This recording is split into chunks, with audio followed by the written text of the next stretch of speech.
Hello friends, auto test technical tips എന്ന YouTube ചാനലിലേക്ക് എല്ലാവർക്കും സ്വാഗതം. ഇന്ന് നമ്മൾ നോക്കാൻ പോകുന്നത് സ്വിഫ്റ്റ് ഡീസലിൻ്റെ എൻജിൻ മൗണ്ട് എങ്ങനെ മാറാമെന്നുള്ളതാണ്. വണ്ടി സ്വിഫ്റ്റ് ഡീസലാണ്, 2013 മോഡലാണ് വണ്ടി. ഇതൊക്കെ കംപ്ലൈൻറ്റ് എന്താണെന്ന് വെച്ച് കഴിഞ്ഞാൽ വണ്ടിയുടെ ഉള്ളിൽ ഭയങ്കരമായിട്ടൊരു ഹമ്മിങ് നോയ്സ്, ഒരു വിറയ്ക്കണ ഒരു നോയ്സാണ് വരുന്നത്. വണ്ടി ഏകദേശം ഒരു 2,61,000 കിലോമീറ്റർ ഓടിയിട്ടുണ്ട്. അപ്പോൾ ഇതിൽ മേജർ സർവീസും ഉണ്ട്, ഓയിൽ സർവീസ്, അതുപോലെ അങ്ങനെ ബ്രേക്ക് കാര്യങ്ങളെല്ലാം ഉണ്ട്. അപ്പോൾ അത് നമ്മൾ ചെയ്ത് കഴിഞ്ഞു. അപ്പോൾ നോക്കുമ്പോൾ ഇതിൻ്റെ ബെഡ് പോയിരിക്കുകയാണ്. ഇതിനകത്ത് വരുന്നത് 3 ബെഡാണ് വരുന്നത്, എൻജിൻ ബെഡ്. 3 ബെഡിലെ ഒരു ബെഡ് ഹൈഡ്രോളിക് ബെഡാണ് വരിക റൈറ്റ് സൈഡിൽ. അപ്പോൾ ഈ വൈബ്രേറ്റിംഗ് സൗണ്ട് കൂടുതലായിട്ട് എല്ലാ മൗണ്ടും മാറിയാലും സൗണ്ട് വരും, പക്ഷേങ്കിൽ കൂടുതലായിട്ട് ഈ വൈബ്രേഷൻ സൗണ്ട് വരുന്നത് മറ്റേ right side mount, hydraulic mount പോകുമ്പോഴാണ് കൂടുതലായിട്ടും ഈ സൗണ്ട് കിട്ടാറ്.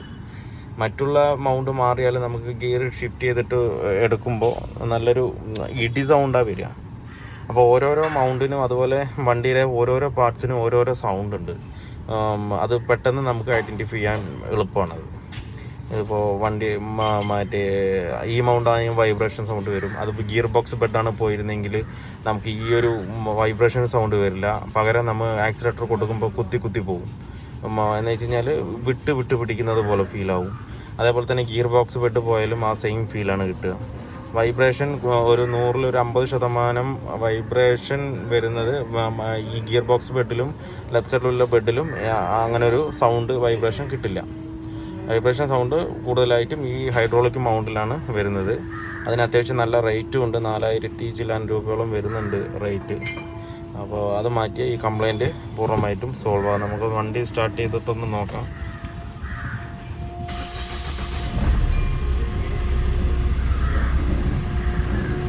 ഭയങ്കരമായിട്ടൊരു വൈബ്രേറ്റ് ചെയ്യാണ് വണ്ടി. പക്ഷേ നിങ്ങൾക്കത് കേൾക്കുന്നുണ്ടോയെന്നുള്ളത് അറിയില്ല സൗണ്ട്, പക്ഷേ നല്ല വൈബ്രേഷനാണ്. എന്നിട്ട് നമുക്ക് ആ മൗണ്ട് ഒന്ന് മാറ്റിയിട്ടൊന്ന് വണ്ടി സ്റ്റാർട്ട് ചെയ്ത് നോക്കാം.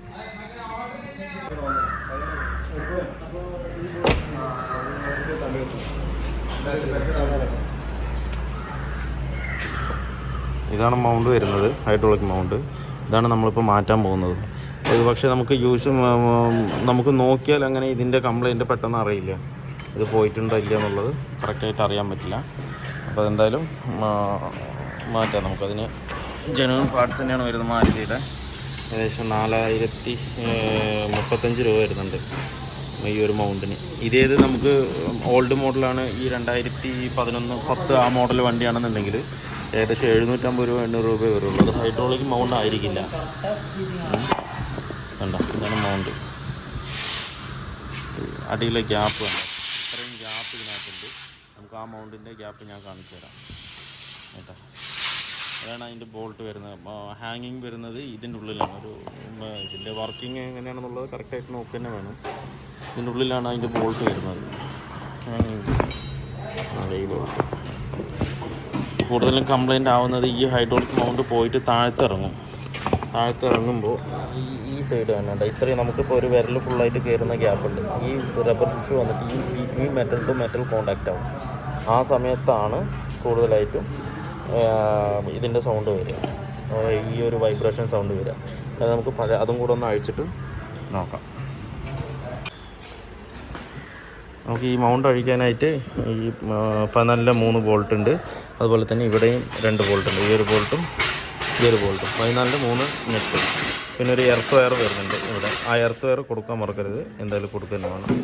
അത് അഴിച്ചു കഴിഞ്ഞ് കഴിഞ്ഞാൽ നമുക്ക് സാധനം എടുക്കാം. അതിന് മുന്നേ നമുക്ക് ജാക്ക് വെച്ചിട്ട് അടിയിലൊന്ന് ലോഡ് ചെയ്യണം. അപ്പോൾ നമുക്ക് എൻജിൻ ലോഡ് ചെയ്ത് വെക്കണം. എന്താണെന്ന് വെച്ചാൽ മൗണ്ട് അഴിക്കുമ്പോൾ അത് ബുദ്ധിമുട്ടാകും. അപ്പോൾ എപ്പോഴും ലോഡ് ചെയ്യുമ്പോൾ ഇതുപോലെ ഒരു മരക്കട്ട വെച്ചിട്ട് വേണം ക്രാങ്കേസിനകത്ത് ലോഡ് ചെയ്യാനായിട്ട്. അല്ലാന്നുണ്ടെങ്കിൽ ഈ ക്രാങ്കേസ് നമ്മൾ ലോഡ് ചെയ്യുമ്പോൾ ആ ക്രാങ്കേസ് ചെറുതായിട്ട് ഉള്ളിൽ പോയാൽ തൊട്ടടുത്ത് വരുന്ന ഓയിൽ സ്ട്രെയിനറാണ്.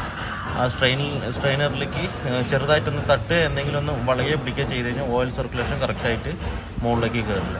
ആ സമയത്ത് ടാപ്പറ്റിൻ്റെയും അതുപോലെ ടൈമിംഗ് ബെൽറ്റിൻ്റെ സൈഡും ഒക്കെ നല്ല സൗണ്ട് ഉണ്ടാക്കും. അങ്ങനെ ഒരു അനുഭവം ഉണ്ടായിട്ടുണ്ട്.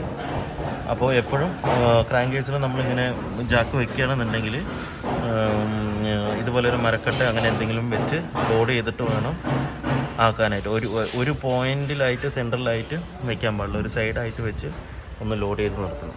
അപ്പോൾ നമുക്ക് ഇനിയിപ്പോൾ എന്തായാലും ഈ ബോൾട്ട് ലൂസ് ചെയ്യാം, ബോൾട്ടും നെട്ടും ലൂസ് ചെയ്ത്.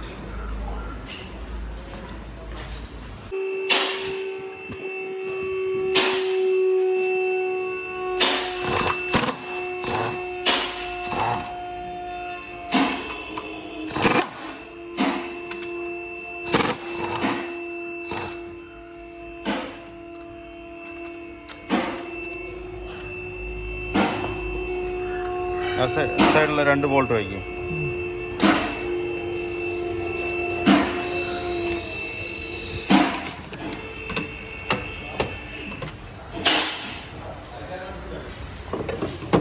അത് കയറും, ഇതഴിക്കും ഈ 2 അയക്കും.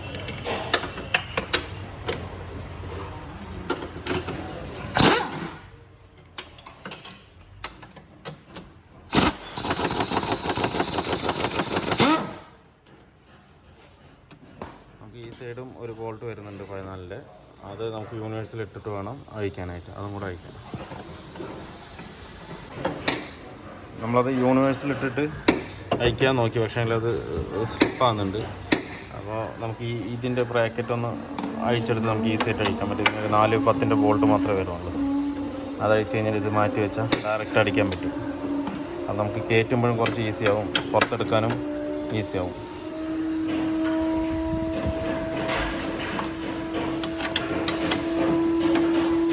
അതിലൊരു ബോണറ്റിൻ്റെ ഒരു കേബിൾ വരുന്നുണ്ട്, ബോണ്ട് ലിവറിലേക്കുള്ള ഓപ്പൺ ചെയ്യാനുള്ളത്. അതൊന്ന് അഴിച്ചു വിട്ട് കഴിഞ്ഞാൽ താഴെ കേബിൾ താഴെ വിട്ടിട്ട് ആ ബ്രാക്കറ്റ് മാത്രം നമുക്ക് പുറത്തെടുക്കാം. അല്ല ഇങ്ങനെ വെച്ചാലും മതി. വേണേ ബാ, ഇങ്ങനെ സൈഡാക്കി വെച്ചാൽ അഴിക്കാം.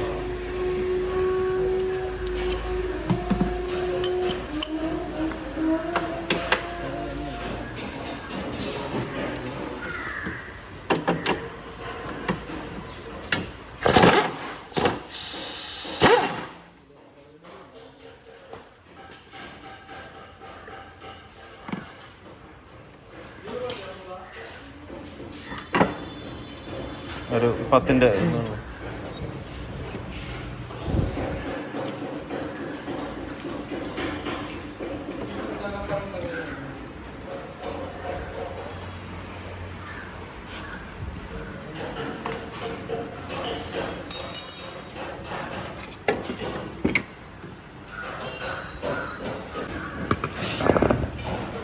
ഇതല്ല, ഇതിൻ്റെ 2ൻ്റെയും ഗ്യാപ്പ് നോക്കി. ഇതിൽ ഒരു വിരൽ ഫുള്ളായിട്ട് ഇതിനകത്ത് കയറും.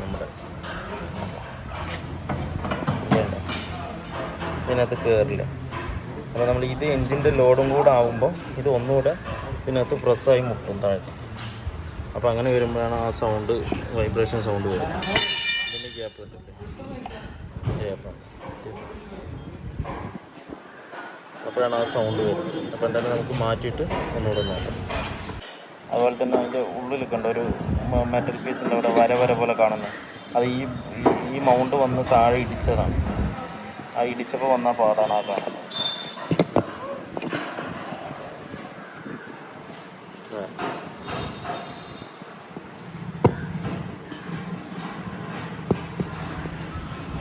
അത് നമ്മൾ പുതിയ മൗണ്ട് കയറ്റുന്നുണ്ട്, കയറ്റിയിട്ട് സ്റ്റാർട്ട് ചെയ്ത് നോക്കാം. കയറ്റുമ്പോൾ പ്രത്യേകിച്ച് ആ എർത്ത് വയർ കൊടുക്കാൻ മറക്കരുത്. സ്കിപ്പ് ചെയ്ത് തന്നെ അത് എന്തായാലും കൊടുക്കണം. അത്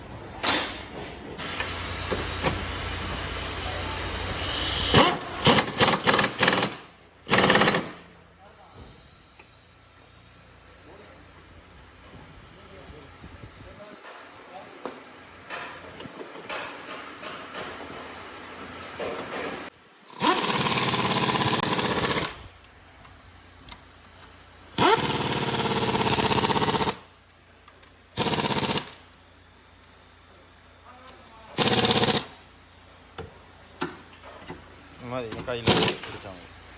ഞാൻ 10 കൊടുക്കും. ബോൾട്ടുകളെല്ലാം നമ്മൾ ടൈറ്റ് ചെയ്തിട്ടുണ്ട്. ഒന്നുകൂടെ പിടിച്ച് നോക്കണം. ഇനി നമുക്ക് ആ എർത്ത് വയറൊന്ന് കൊടുക്കാം.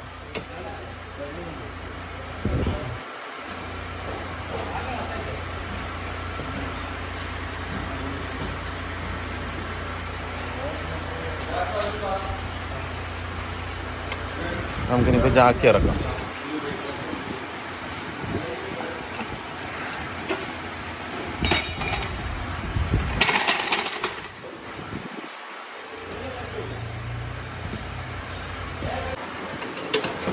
എപ്പോഴും നമ്മൾ ഏതൊരു ബോൾട്ടും ഇമ്പാക്റ്റ് വേണ്ടി വെച്ചിട്ട് നമ്മൾ ടൈറ്റ് ചെയ്യുകയാണെന്നുണ്ടെങ്കിൽ ഒന്ന് കൈ കൊണ്ടൊന്ന് പിടിച്ച് ഉറപ്പാക്കണം. അത്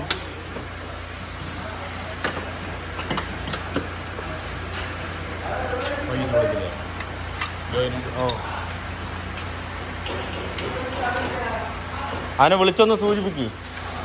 അതിന് പൈസ ഞാൻ വിളിച്ചിട്ട് പണി ഏകദേശം കഴിഞ്ഞിട്ടുണ്ട്, വൈകിട്ട് ബില്ല് പേയ്മെൻറ്റ് വേണം പറയും. അപ്പോൾ കഴിഞ്ഞിട്ടുണ്ട്. ഇനി നമുക്കൊന്ന് വണ്ടി ഒന്ന് സ്റ്റാർട്ട് ചെയ്ത് നോക്കാം.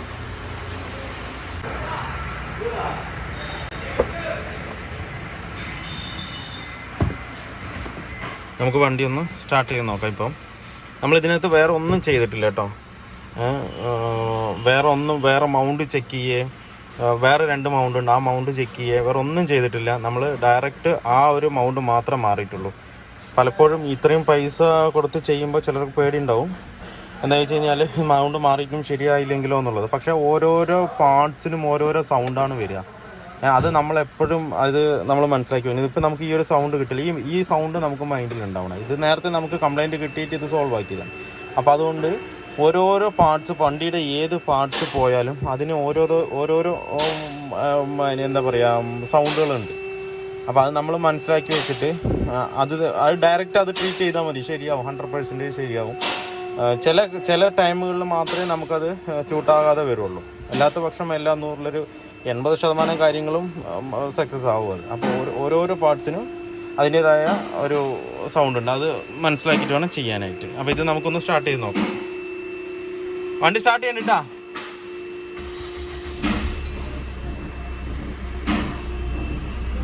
ഇപ്പോൾ ഓക്കെയാണ്. കാലിപ്പറിൽ എന്തോ അറിയണ്ടല്ലോ, കാലിപ്പറിൽ എന്തോ അറിയുന്നുണ്ട്, ഫ്രണ്ട് ബ്രേക്കിൽ എന്തോ അറിയുന്നുണ്ട്, ഈ സൈഡോ ആ സൈഡോ എന്ന് വെച്ച് കഴിഞ്ഞാൽ വീലിട്ടിട്ടില്ല, വണ്ടി പൊക്കി നിർത്തിയിരിക്കണം. അതുകൊണ്ട് സ്റ്റാർട്ട് ചെയ്യുമ്പോൾ ഡ്രൈവ് ഷാഫ്റ്റ് കറങ്ങുന്നുണ്ട്. അത് എന്തോ മറ്റേ ബ്രേക്കിൻ്റെ കാലിപ്പർ അഴിച്ചു വെച്ചിട്ടുണ്ട്, അതിൽ മുട്ട് എന്താ ചെയ്യണം. ബാക്കി ആ വൈബ്രേഷൻ ഇപ്പോൾ പക്ക സ്മൂത്തായി. പക്ക സ്മൂത്ത് പറഞ്ഞു കഴിഞ്ഞാൽ വണ്ടി ഉള്ളിലേക്ക് ഒരു ചെറിയൊരു വൈബ്രേഷനോ ചെറിയൊരു ഇതോ ഒന്നുമില്ല, പക്ക സ്മൂത്താണ് ഇപ്പം കേട്ടോ. അപ്പോൾ നമ്മൾ അത് മാത്രമേ മാറിയുള്ളൂ. വേറെ 2 മൗണ്ട് മാറേണ്ട ആവശ്യമില്ല, അതിന് വേറെ കംപ്ലൈൻറ്റാണ് വരിക. അതുകൊണ്ടാണ് നമ്മൾ നോക്കാതിരുന്നത് കേട്ടോ. അതിന് കംപ്ലൈൻറ്റ് എന്ന് പറഞ്ഞു കഴിഞ്ഞാൽ അതന്നെ ഈ ഇടിക്കുന്ന പോലുള്ളൊരു സൗണ്ടാണ് വരിക. അപ്പോൾ അതുകൊണ്ട് നമുക്കത് നോക്കേണ്ട ആവശ്യം വരുന്നില്ല. അപ്പോൾ നമ്മൾ ഇത് മാറിയപ്പോൾ കംപ്ലൈൻറ്റ് സോൾവ് ആയിട്ടുണ്ട്.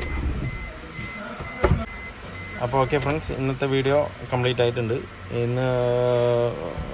അപ്പോൾ ഈ വീഡിയോ എല്ലാവർക്കും ഇഷ്ടപ്പെട്ടാലും ഒന്ന് ലൈക്ക് ചെയ്യുക, ഷെയർ ചെയ്യുക. അതുപോലെ തന്നെ നമ്മുടെ യൂട്യൂബ് ചാനൽ ആദ്യമായിട്ടാണ് കാണുന്നുണ്ടെങ്കിൽ ഒന്ന് സബ്സ്ക്രൈബ് ചെയ്യുക, തൊട്ടടുത്തുള്ള ബെല്ലൈക്കൺ അമർത്താം. ഇനിയിപ്പോൾ ചെറിയ ടിപ്പുകളുമായിട്ട് ഇനി അടുത്ത വീഡിയോയിൽ കാണുന്നത് വരെ എല്ലാവർക്കും ബൈ.